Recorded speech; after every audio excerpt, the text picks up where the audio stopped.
So it is Meath against Kerry in the All-Ireland football final this coming Sunday afternoon, and Meath looking to go back-to-back. Kerry looking to do obviously the double this year, men's and women's, but it'll be a first one for them since the 90s. I'm delighted to say Noelle Healy joins us now to help preview the game. Noelle, good morning to you. How are you getting on?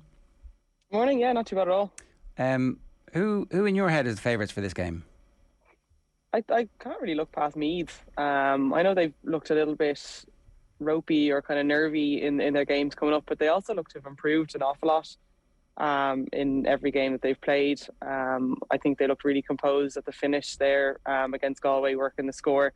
And then again, I was really impressed with the way they kind of clawed back against Donegal and just reeled them back in and really composed finish as well. I think you can't look past the kind of bit of confidence and extra mileage I think that being All-Ireland champions gives you, and being, you know, experienced in that kind of cauldron of Croke Park. This is their 5th All-Ireland final in a row between senior and intermediate, so it is kind of hard to look past Meath at the moment.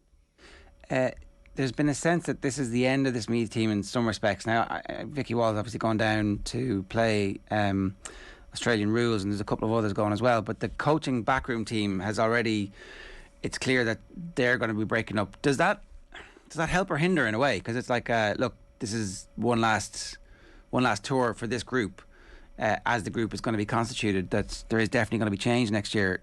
In some ways, you might be inspired to greater things, but in other ways it might be a little bit of a distraction. Yeah, I was actually surprised that it even kind of came out beforehand. It seemed like an unusual thing to be focusing on and talking about. You know, even from the, you know, last Christmas after the final, they were saying no, they didn't want to be a one-hit wonder. They're already kind of putting themselves as like, we want to be on All-Ireland champions again. That's our focus. You know, it's a very different narrative from what you would have heard before. And I suppose even we would have said about, like, you know, it's all just about the next game, we're not looking any further past that. And, you know, in fairness to them, it's refreshing, I suppose, to kind of hear that honesty.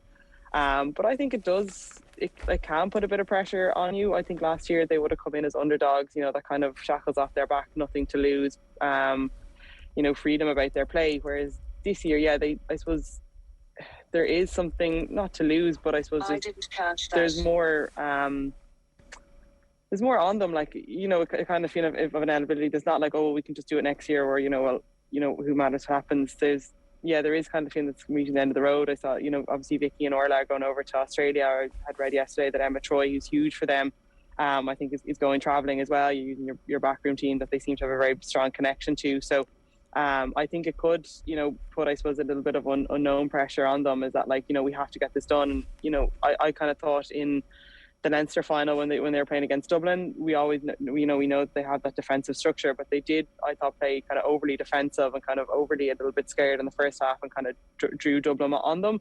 And that's kind of been a little bit of a pattern that's followed them throughout their play as well. When, you know, they've kind of drawn teams on them with Donegal, they kind of, because they play so defensively, you know, you're almost giving the team a bit of oxygen and a little bit more space to play with them, more time on the ball. So that could go against them a little bit, but still, you know, I would think that the backroom team would kind of be astute enough to try manage that within themselves. You know, it's always kind of well and good what people are saying to the media. I think they probably have, you'd hope, have a different narrative themselves within kind of their own group.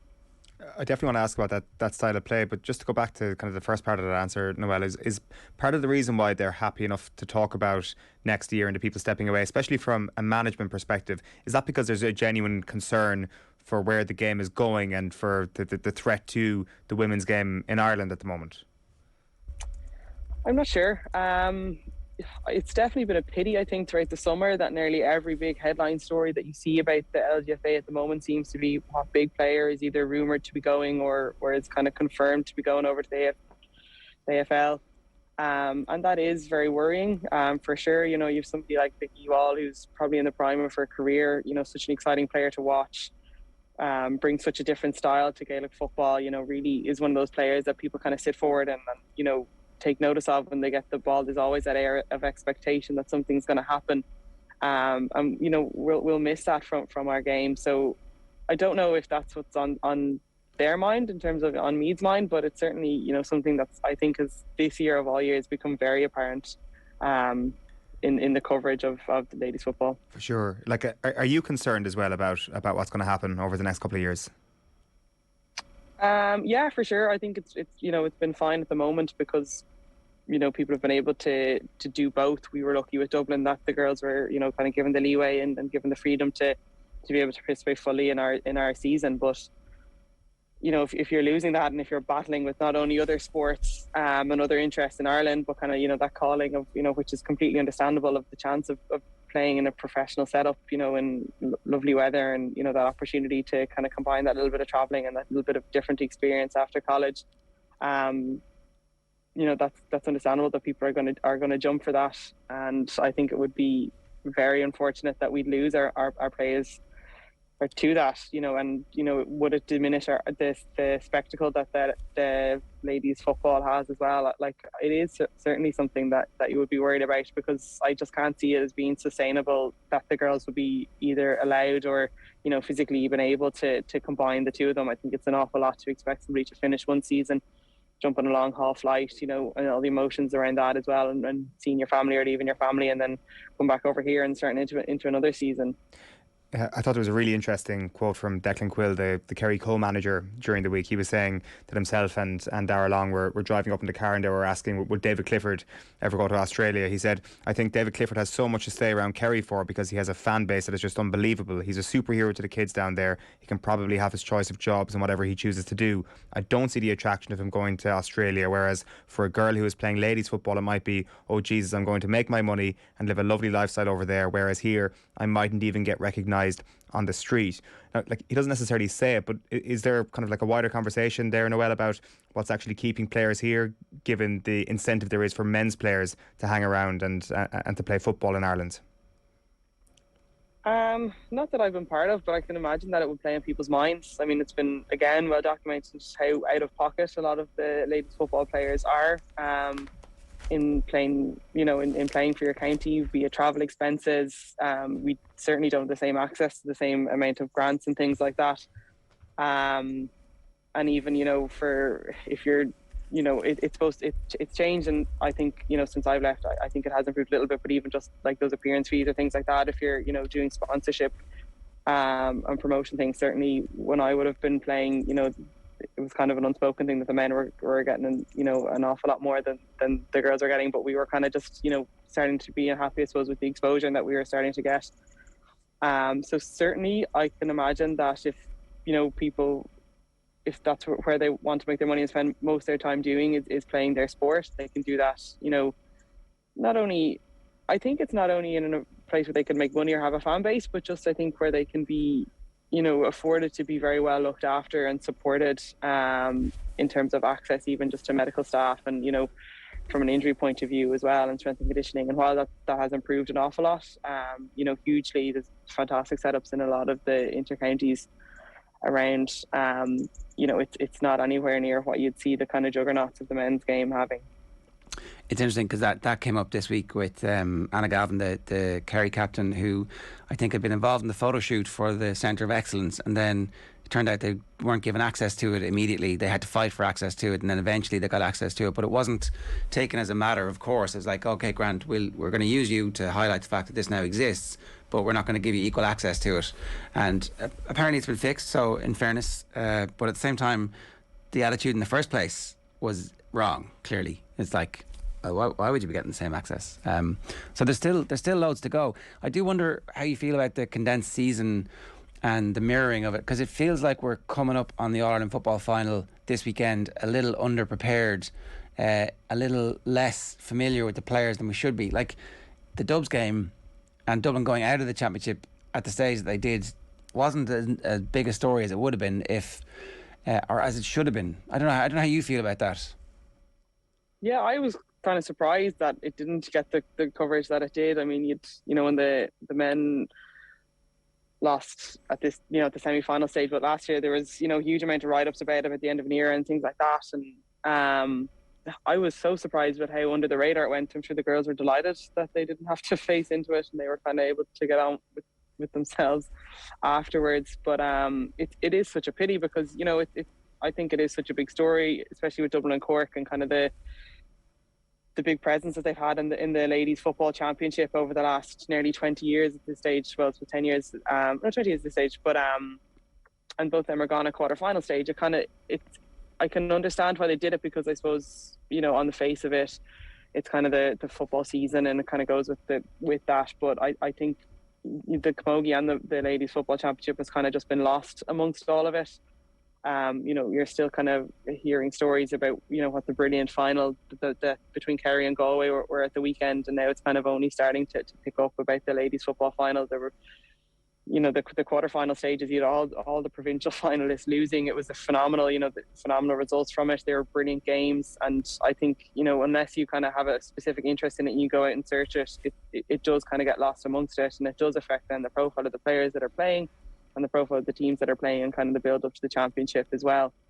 I think another kind of factor about that the condensed final might fit into it as well, or affect, is that the ladies football final would traditionally kind of rely an awful lot on, the younger spectators and buses of younger spectators that schools would organise, and clubs would organise. And now you've got a situation, I don't know how ticket sales are going or anything like that, but potentially where you're facing to a time where a lot of people are away. It's an August bank holiday where people are going to be away as well. So I don't know how that's going to affect attendances and the atmosphere that's going to be created as well. So everybody wants to be playing football kind of in the height of the summer, but you also want to be playing in front of big crowds and big atmospheres. So I think if they maybe push it out by a month or two, it wouldn't have done any harm, because it probably is something that at the moment as well, as I said, with ladies football, they probably do need to kind of have a bit more of a story about themselves rather than what players are going, or players that aren't happy with the situation of the expenses and stuff that they're getting. So it probably would have been a bit of an easier win for them. Well, when you think about it, like the GAA media is crying out for some inter-county action. Everybody, like not everybody, but loads of people are complaining. TD Alan Dillon has a press release out at the minute saying, the men's inter-county season needs to be elongated. We're handing it over to other sports. It's like, well, they could just hand it over to the women's game, which would be perfect. We could have 2 months now where the women's game is on every weekend on terrestrial TV, and everybody's watching because it's top quality inter-county action between competitive sides. It feels like there's an easy solution to this. Yeah, absolutely. That's it. You've put the nail on the head there. It's not like it's pretty much the same organisation. It's the same game. Follow it on. You can support your county. I'm pretty sure the people in Kerry would be more than happy to go for another few months and following around, their team as well. So it is a pity. I think, they probably just took the easy route out and just kind of followed the men's. I don't know, were they worried about getting access to pitches when the club season kicked off with the men's team? That's always an issue as well. So, it's hard to know what the sense or the reasoning was behind that decision to just follow the men's structure. Yeah, hopefully they can revisit. How do these two teams match up, Noelle? You say at the start it's hard to look past Meath, but that ultra defensive approach, you can see the burden heavy lies the head that wears the crown. Like, the burden of trying to defend your title is completely different from last year, when they could smash and grab as essentially a Division 2 team who just got promotion and were for the first time up there in the big leagues and able to go almost under the radar, whereas this team is now the ones that are up against a team coming from not nowhere, but certainly under the radar, and it's a completely different scenario from a psychological perspective. Yeah, completely. You have to change your whole, not ethos of your team, but your whole kind of psychological priming of your team, really, because absolutely you're kind of going in with that chip on your shoulder, especially a Meath team going up against a Dublin team, where you've kind of endless motivation. Everybody's writing us off. Nobody believes that we can do this. They backed up big performances by beating Armagh and beating Cork, and kind of were on a really good run going into the final last year, whereas this year all the stories are about them. Everywhere they go out, everybody knows who they are around Meath. There's a lot of expectation amongst Meath fans as well with them, so there's kind of nowhere really, I'd say, a lot of the time for them to hide away from it, but that can work in two ways. I'm sure they can take a bit of energy from that as well, and a bit of confidence from it and from the support that they're getting. But yeah, look, I suppose people are much more aware of kind of what they're going to bring, and the type of players that they have as well. You look at the likes of Vicky Wall last year. She had a phenomenal year. Was by streets ahead, I'd say, kind of player of the year with her performance that she put in the final. I thought she was brilliant. And then this year, I think people have kind of started to get to grips with her a little bit and kind of started to frustrate her a little bit, and she's probably not playing up to her own standards that she would have had before. So yeah, there's a lot of challenges for them, because then, you know, other players have to step up, and I think Stacey Grimes has been doing that for them this year. I think they've been brilliant. But in fairness to them, I mean, you know, they haven't tried to change too much. They haven't gone away from what they are. You know, if it's not broke, don't fix it, and they've stuck to that kind of defensive structure and then fast break that has stood them well in the past. And you know, I think on an open pitch in Croke Park, the conditioning that they have, if they play with that kind of bravery and not sit back too much, and, you know, sacrifice kind of one or two players, like keep Stacey Grimes or keep Emma Duggan a little bit higher up the pitch as that outlet, I think they could, I think, you know, they could cause Kerry an awful lot of trouble. Like the flip side of that is that Kerry have been playing, it seems anyway, without any sort of fear, because maybe they just don't have any baggage at all from the last few years for not being in the conversation for All-Ireland glory at all. And in the semi-final, it was just the plundering of goals that won them the game. As I say, just attacking with this level of chaos. So I presume that gets muted to a huge degree against that Meath defence. Yeah, it's hard to know. Like, it's funny, on the front of it, Kerry look like this kind of young, fresh team, but they actually probably have some of the, apart from Donegal, would have probably some of the most experienced players in it. I mean, you've Louise Nima-Hertig, who's been playing, I'd say she's probably nearly in her 13th or 14th season playing with the Kerry senior team. Emma Costello or Emma Sherwood, Caught Lynch, and Lorraine Scanlon. You know, they're very strong, really experienced spine of the team. And then you've Louise Galvin as well coming in to the team. So, you know, they're not kind of this young, fresh-faced team that wouldn't have had the same experience. You know, they're fairly battle-hardened. They're girls that would have been playing against. You know, they obviously played in the All-Ireland final in 2012. They would have played, you know, a lot of Munster finals against that Cork team and beaten that Cork team in Munster finals. So they're well able to kind of navigate themselves through a tough match in a high-pressure situation. So I would say they're probably not as inexperienced as kind of fresh faces we're being led to believe.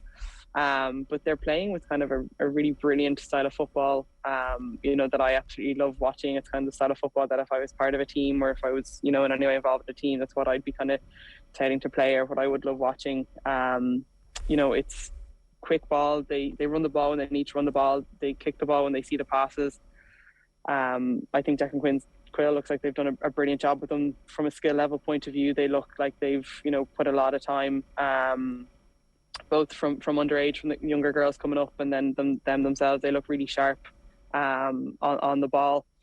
So, you know, from that point of view, I think they're well valued for their position in the final. Their style of play, it could kind of be the death of them, or it could be the destroying of Meath. I think, you know, they run the ball a lot. They've strong runners from deep. Emma Costello and Caught Lynch kind of come deep off the shoulder. The same with Sheaf Roche's, you know, scoring goals for fun as well. And if they can time that well enough, I think they could really open Meath up. I thought, you know, Meath against Galway kind of showed how vulnerable that kind of that pack defence is, when you get players that can kind of make those probing runs deep in and get quick players off the shoulder. And it was kind of similar to what we would have seen in the men's game with Stephen O'Brien in the first half, when Kerry were playing a little bit nervously and passing the ball around the top of the D. You know, he was kind of having those injection of runs, that injection of pace, and creating that space in the defensive structure. And I think that's kind of what Kerry will need to do. But you know, they need to be very careful with that timing, because if they're kind of running the ball into blind alleys, I think Meath will eat them up. They'll kind of be happy for them to do that all day. Whereas if they're making those proper runs and have somebody quick off the shoulder with those quick hand passes that kind of they've been showing they can do as well, you know, they look like they can think very quickly on the ball, then I think they could open Meath up and be in for a few goals. So I think this is going to be a different kind of beast, or a different task that Meath have come up against. I think if Donegal had the conversion rate that Kerry has shown in the last few games, they probably could have caused Meath a little bit more trouble than they did. So yeah, I think it's going to be a really interesting match. Like you talk about the experience that some of the Kerry players have, and like they're here to win now, and like Ger was talking to you earlier about the players that might be leaving, like Kerry also have that problem as well. Like their star in Paris McCarthy has got a scholarship to go to East Tennessee State University from the start of next season. Like, she's this unbelievably talented player, so they're going to lose players as well, so they want to win now. One of the last questions actually I had, Noelle, is just on Meath. Do you think their style of play is actually getting the best out of them? Like, I know it's very hard to criticise a team who are All-Ireland champions and who are winning pretty much every game, but is there a ceiling that they're actually not achieving given the way that they're setting up? Yeah, I would love to see them play with, even at least four. Like, if you look at Niamh Sullivan, Vicky Wall, Emma Duggan, Stacey Grimes, like four of the best forwards in the country. And for a lot of the time of their matches, particularly, you saw it towards the end of the game, you see Stacey Grimes and Emma Duggan down the back in their nearly 22 tackling. And, you can't fault them for their work rate, but I'm just kind of wondering, why aren't they just keeping at least 3 out of the 4 in a spine or something to kind of, help with that breakout, or just get the most out of them, see what they can do when they're scoring off fresh legs. It's definitely something that I would absolutely love to see them play a little bit more of. I think you're kind of, Vicky has picked up yellow cards in the last few games as well. Just from kind of consistent fouling or 3 ticks, and it's just from kind of, I suppose, clumsy tackling and kind of I suppose late tackles that are coming in late in the game, maybe when she's tired. And again, you can't fault them for their work rate, but is that, are they kind of, I suppose, trying to get the most out of it? Are they putting too much emphasis on, like, okay, you need to get your tackles in, you need to get your work rate in, to the detriment of then them losing players because they're putting in tired tackles, rather than saying, playing a little bit more cleverly and knowing if she's on 2 ticks, or she's on a tick, or she's getting tired, to say, look, just Vicky, just sacrifice that part of your game and stay a bit higher up and do a job for us up closer to goal. Because that's where they're dangerous, and that's where they're going to get the most change out of them. They haven't really been scoring that many goals this year, and if you saw them for their club, they're well able to do it. So it definitely would be something that I would like to see a bit more of. I think it's a risky game, because especially you have a tendency then when things are going bad, you rely so much on your defensive structure that you can retreat into it a little bit and draw kind of teams onto you a bit. With what we saw in the men's game, Armagh against Galway, when they conceded that they conceded the goal, the kick out to Galway, and kind of just threw them on them, and gave them time to kind of to work a shot. And I think Kerry will do that. Kerry can shoot from distance. They're well able to take their score, so it's a risky one for them. All right, well, styles make fights, so hopefully it's a bit of a classic. Noelle, great stuff. Thanks a million for joining us. Cheers. Not at all. Thanks.